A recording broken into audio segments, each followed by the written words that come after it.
Hello. It is now almost 6 months now since I had the surgery. My surgery was on July 8th, 2013. My highest weight was 255. Day of surgery, I was 241, and my current weight is 172.4. So from my highest, it is about 83 pounds. And then a little bit less than that since surgery, like 70 something. So I feel recently that every day you notice different things. I have to say, once you hit a certain weight, I think my last video was like a month ago, and I was 181, and now I'm like 171. So the weight is, I absolutely see a difference, that it's coming off a lot slower now. So that was only about 10 pounds. My size right now is, on the top, it's still kind of like a 14 because of these. And the bottoms, I'm like, I think almost officially a 10, which is one size away from just one number on the tag, which is pretty goddamn amazing. I mean, quite honestly shocking. Honestly, it's because I promised I would be honest. I swore that when I started this, I would tell you exactly what I was doing. I'm not doing that great. I think, personally, I could do better. When you first get this surgery and you're like, holy shit, I cut out my stomach, that is insane. I did this for a reason. I'm going to, do all these things, and I'm going to be the VSG superstar, and I'm going to be the best at this. Well, you know what? After 6 months, it is very easy to go back to old habits. I mean, very, very easy. For example, I am Italian. We do Thanksgiving a little bit differently than everybody else. What we do is you sit down several times throughout the course of the day. It could take 6 hours to eat. It does take 6 hours to eat because you have the appetizers, and then you have the pasta, and then you come back and you have the meal, and then you come back and you have the dessert, and then you come back and you have the coffee, and it basically takes 6 hours, which it's very hard to make those smart and healthy choices when during that time frame in between courses you digest. So you're not only holding that 6 ounces, and you're eating a lot more in that span of time. And so when that dessert rolls around, you're not like, oh, sorry, I'm full from my Brussels sprouts. You're like, cake, give me cake. So that's what happened to me. I went to fucking town on Thanksgiving, and then I realized like what the situation was, like that I could eat several times, because you stay full for like about a half an hour.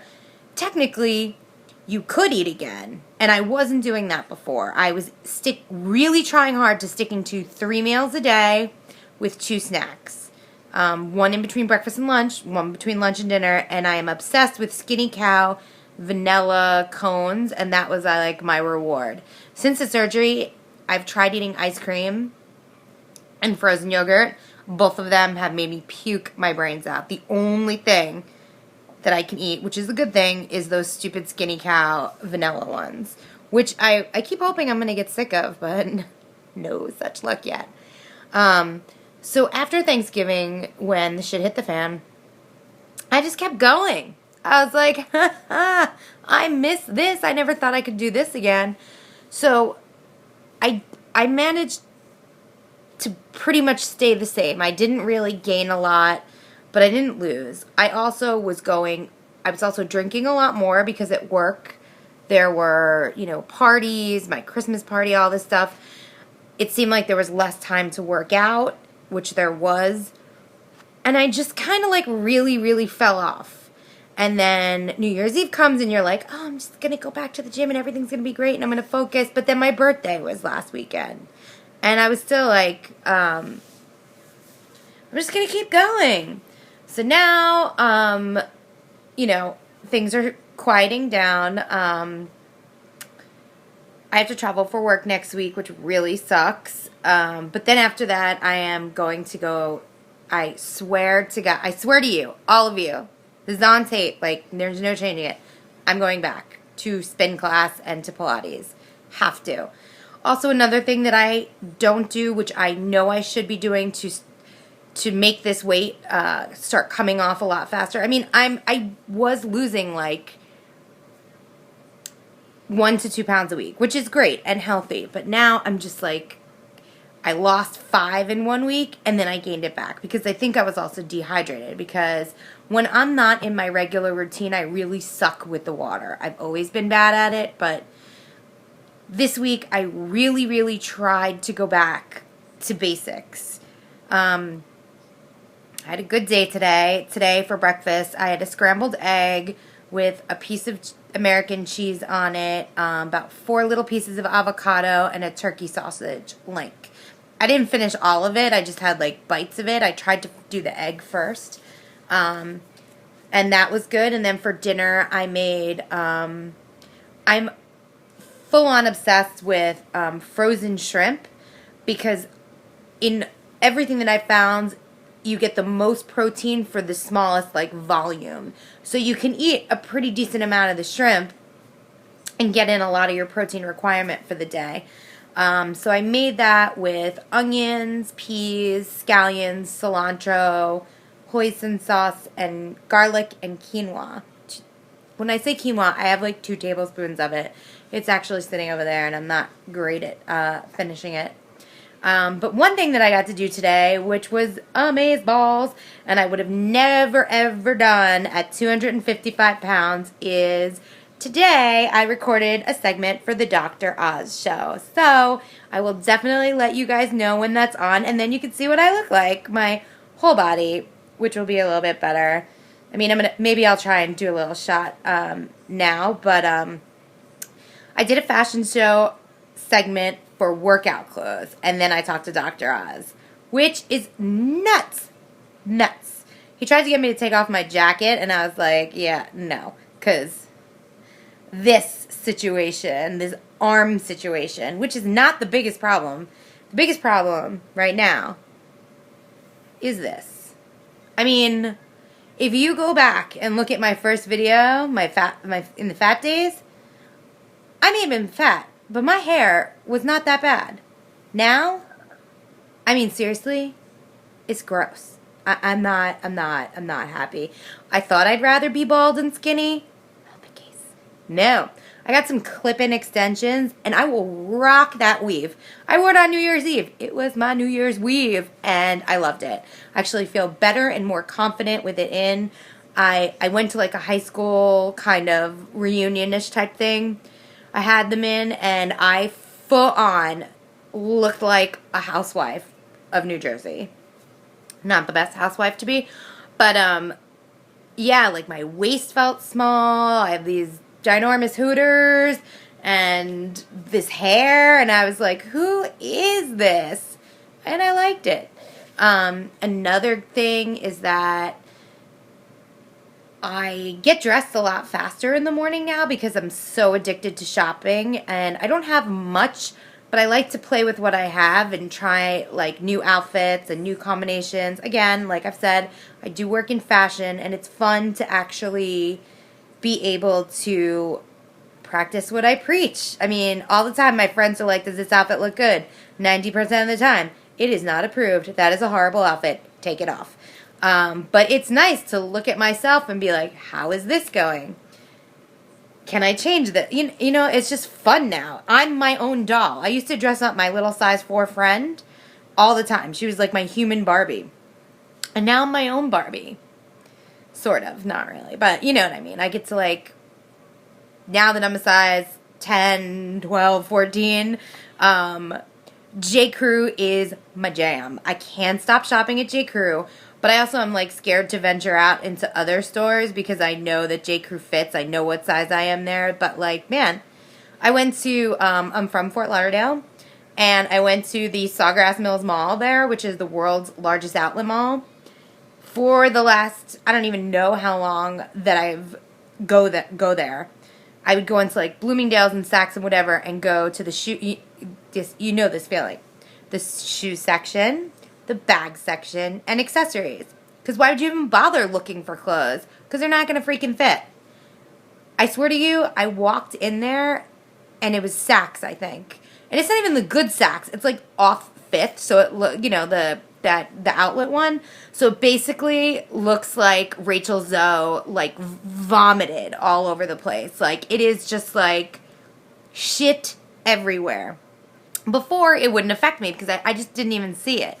Now knowing that I could pick through those racks and find things that I could wear, I shit you not, I thought I was gonna have a heart attack, and my friend said I was being a little dramatic because shut up, you're just shopping. But man, I was like, so wait, I can buy things here? And I was so overwhelmed that I left because I'm a baby. But definitely I need to like take a Xanax or get drunk and just go back and have fun and try things on, which is absolutely what I intend to do. That's really it. The male attention situation is weird now. It makes me a little bit sad sometimes because until you are on the other side, until you know life as a fat person, you think a lot of your everyday things are normal. You don't think of it. You don't even think of it. But now, after losing 84 pounds, it makes me really sad of how different people treat you when you look different. Strangers that I've worked for the same company for 9 years. So there are other people there who I don't interact with and I don't talk to, but I see them all the time and they know me. They come up to me and tell me how good I look and all this stuff, and it's really nice, but these people weren't friendly to me before, really. It's weird, and like when you walk into a store and people are constantly wanting to help you, whereas before they were just like, oh yeah, homegirl is not buying anything, and they would ignore you. Just random men coming up and talking to you. I thought I would be uncomfortable with that. Nope. It is ridiculous. I used to be like, feel like I needed like all these drinks to go to a bar and like have the confidence to talk to guys, but no way. Because this is the way I see it. When you're fat, you have to get by on your personality, mostly in this world. You have to be funny and charming and nice, but you're not a conceited dickhead. And you're also smart. Because let me tell you, a lot of those like skinny pretty girls, they have been able to get away with being stupid their whole life. So now I notice that even those skinny girls, bitches, the skinny bitches, they have confidence issues. They have their fat days. They don't feel great. They don't like their outfit. They have like these weird issues. I mean, these issues that normal women have. But we don't anymore because we know fat. Now we're not fat, and we have the personality that goes along with what it should be. So essentially, we are 10 times better than those people. That is just my theory. And I feel like guys sometimes pick up on that a little bit too. That really confidence goes a long way, and once you have that, no matter what size you are, you're like miles away from those other people that feel like crap. So that is it. I'm definitely gonna do a little quick update as soon as I know when the show airs so you can watch it. I really hope I didn't make a fool out of myself. too badly. But again, keep the emails coming. I will absolutely always, always, always write back. Any questions, I will absolutely write back. One thing that I just want to talk about real quick is there is someone that emailed me that was really seriously looking into the sleeve surgery and ended up being denied by her doctor, by the team. I just wanted to tell you that if that happens to you and you feel in your heart that this is the right decision for you, I highly suggest you look for another doctor. There's going to be another doctor, and you get a second opinion because you know yourself better than anybody else. Don't let somebody tell you no. I knew a girl that needed it and full on wore like ankle weights she was like 10 pounds away from the 40% BMI that the insurance needs. And she was either going to gain those 10 pounds, which is completely unhealthy, or do this for the weigh-in. And that's what she did, and she had the surgery, and she is doing absolutely amazing. Amazing. And actually, I think between the time that she got approved and had the surgery, she probably ended up gaining that 10 pounds, but she's doing amazing. She's really happy with herself, and she's like a model VSG patient, and it was the right thing to do. So if your primary care doctor doesn't agree with you, or if the bariatric team or something happens and this is something that you want, please, please, please, please don't get discouraged. Just an example, my father was in need of a liver transplant and went through 1,000 tests at this hospital, and after all this, they denied him. And basically, my family and I were standing there, and they handed us a death sentence and said, "You are not a candidate for this transplant, and there's nothing you can do." It was really hard news to take, and then we just thought that that's bullshit. There's 400 other hospitals out there. We're going to go to these other hospitals. We went to another hospital, and the transplant did happen. So please go with what you feel in your heart. Don't let one doctor discourage you. Don't let a psychiatrist evaluation discourage you. They don't know you, and that's a requirement for insurance. Please follow your heart and do what you feel is best for you, and it will happen. It might be a little bit more work, but in the end, it will 100% be worth it, and you will be staying true to yourself. So please, please, please get another opinion and keep going and keep trying, because it is worth it, because you're worth it. This is worth it. Everything about it is worth it. Keep going. Okay. Bye. Love you guys. Keep writing.